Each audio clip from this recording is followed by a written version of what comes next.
करिए।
आप एक बार बस पता करिएगा उसकी शताब्दी की, शताब्दी ट्रांसपोर्ट वो शताब्दी ट्रेवल्स है ना, एक तो समय शताब्दी मेरे को सर ट्रेन नासिक के लिए ट्रेन चेक कर रेडी ये श्योर करते रहिए।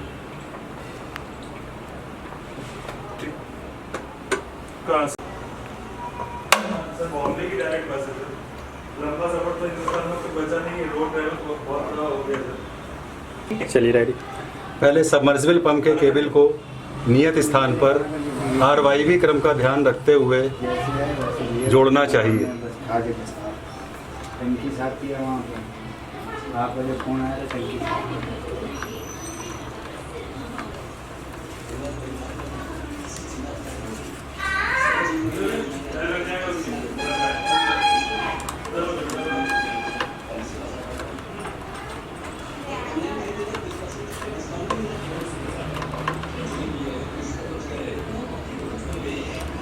अब वाई को और अंत में ब्लू वायर को नियत स्थान पर कस दें।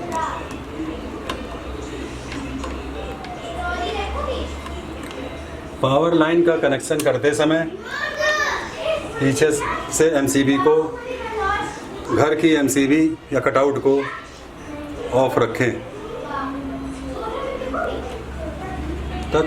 चलिए अब लाइन पीछे से ऑफ करने के पश्चात न्यूट्रल को दिए हुए स्थान पर जोड़ लें और अंत में लाइन अर्थात फेस को भी नियत स्थान पर प्रॉपर उचित तरीके से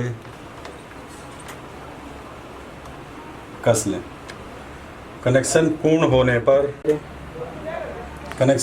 होने पर यह सुनिश्चित रखें कि कोई भी वायर लूज ना रह जाए। को बंद कर लें।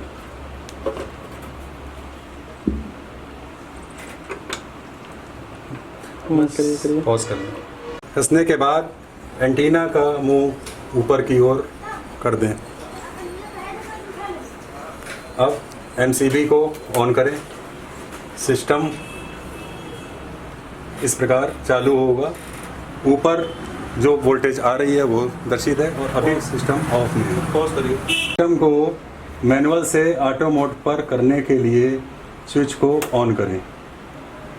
अब सिस्टम ऑटो मोड पर है और ऑटो ऑन की एलईडी ऑटो मोड में ऑटो ऑन की एलईडी जल जाती है। अब इसमें दिए गए कट ऑफ के सेटिंग अपने अनुसार मेनू में जाकर करने के लिए एमसीबी को ऑफ करें, पुनः ऑन करते हैं और ब्लिंकिंग मोड में ही प्लस बटन को 4 बार दबाते हैं। 1 2 3 4। सिस्टम मेनू में चला गया। ये ओवर करंट की वैल्यू डिफॉल्ट 12 एम्पियर होती है। इसको बदलने के लिए प्लस माइनस बटन दबाएं, अन्यथा अगले मेनू में जाएं। हाई कट ऑफ की डिफॉल्ट वैल्यू 255 है। इसको अपने अनुसार सेट कर लें और अगले मेनू में जाएं जो कि लो वोल्टेज कट ऑफ है। Low voltage cut off default में 165 वोल्ट है। बदलना चाहें तो प्लस माइनस से बदलें। अगर ज़्यादा देर तक मीनू रुका रहेगा तो वो आप मीनू से बाहर आ जाएंगे।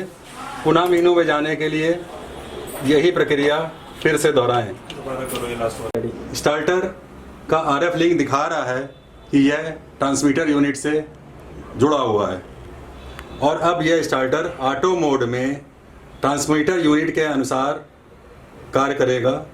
ट्रांसमीटर यूनिट खाली होते ही इसको सिग्नल भेजती है और यह ऑटो ऑन हो जाता है।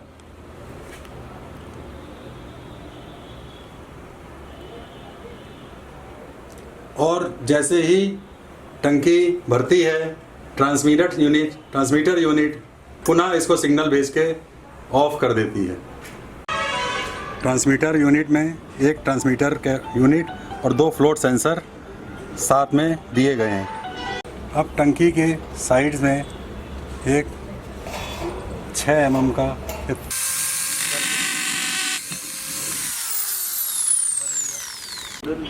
ट्रांसमीटर यूनिट को कवर को खोलें।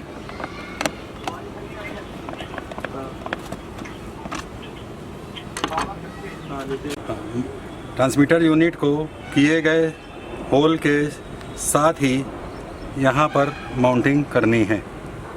ये दोनों पेच ट्रांसमीटर यूनिट की माउंटिंग के लिए दिए गए हैं।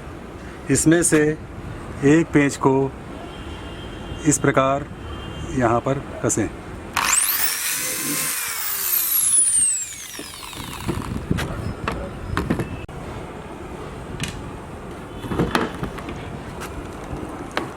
यहाँ दिए गए सेंटर होल में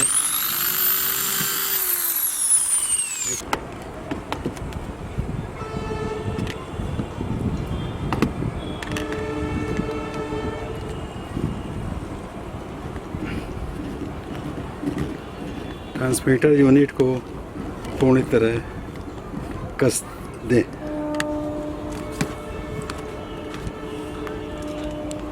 दूसरा पेंच इस स्थान पर कस दें।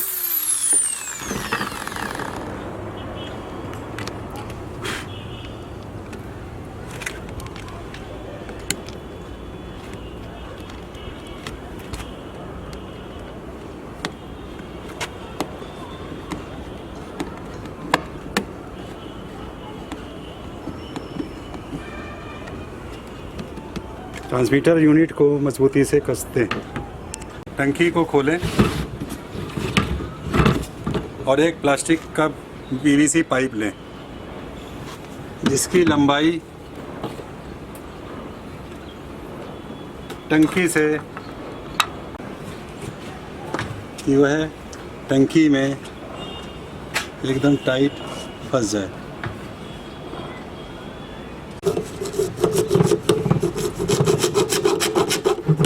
टंकी से जरा सा बड़ा काटना चाहिए।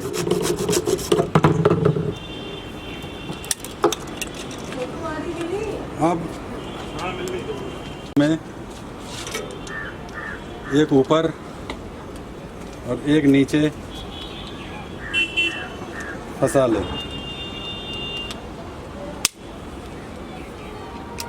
फ्लोट सेंसर का तार ऊपर की तरफ होना चाहिए।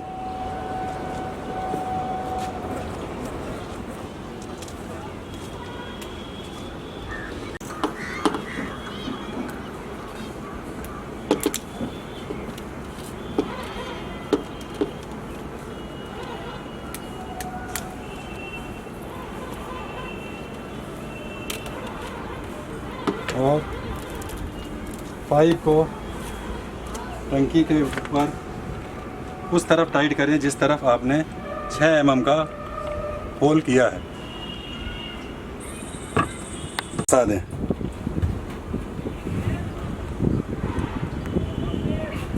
क्योंकि पाइप टंकी की हाइट से थोड़ा इन तारों को बाहर निकाल लें। करते रहिए।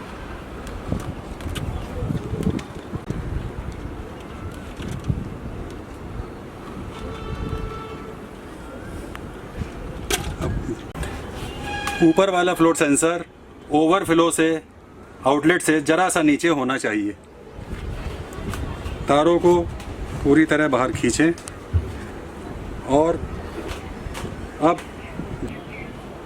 जिस तार के सिरे लंबे होंगे वो अपर सेंसर का होगा और जिस तार के सिरे छोटे हैं वो लोअर सेंसर का होगा।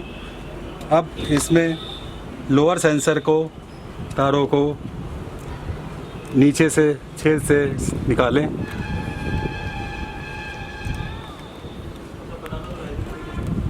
अपर सेंसर के तारों को यहाँ लिखा हुआ है, इसे दिखाओ, ये लिखा हुआ दिखाओ, जहाँ अपर सेंसर के पिनों पर जोड़ें। इसी प्रकार लोअर सेंसर के तारों को लोअर सेंसर के कनेक्टर पे कस दें। एक्स्ट्रा तारों को वापस बाहर ले जाएं और दी गई टाई को कस दें। टाई काट दें। एक्स्ट्रा तारों को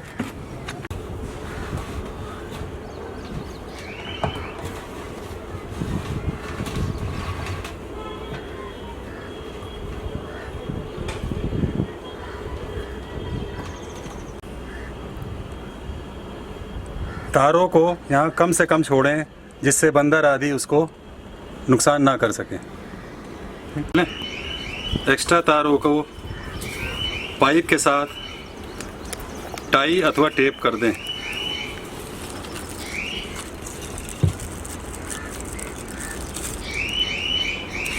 अब यहाँ से बोलिए, अब यहाँ से एक बार फिर से बोलिएगा। तारों को, एक्स्ट्रा तारों को टाई अथवा टेप द्वारा पाइप के साथ टेप कर दें।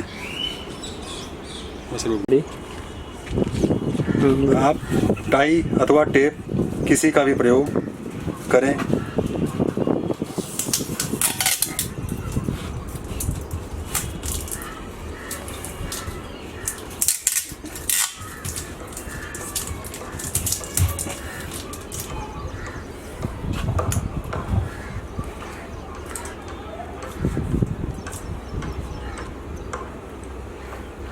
टाई होती तो सही रहता। अब बैटरी स्विच को ऑन करें। एलईडी 3 बार ब्लिंक करेगी। अब ट्रांसमीटर यूनिट के कवर को वापस बंद कर दें। पॉज कर दो। ट्रांसमीटर यूनिट के कवर को, जोड़ को सेलो टेप द्वारा चारों ओर से कवर कर दें, जिससे बारिश आदि में ये पानी से सुरक्षित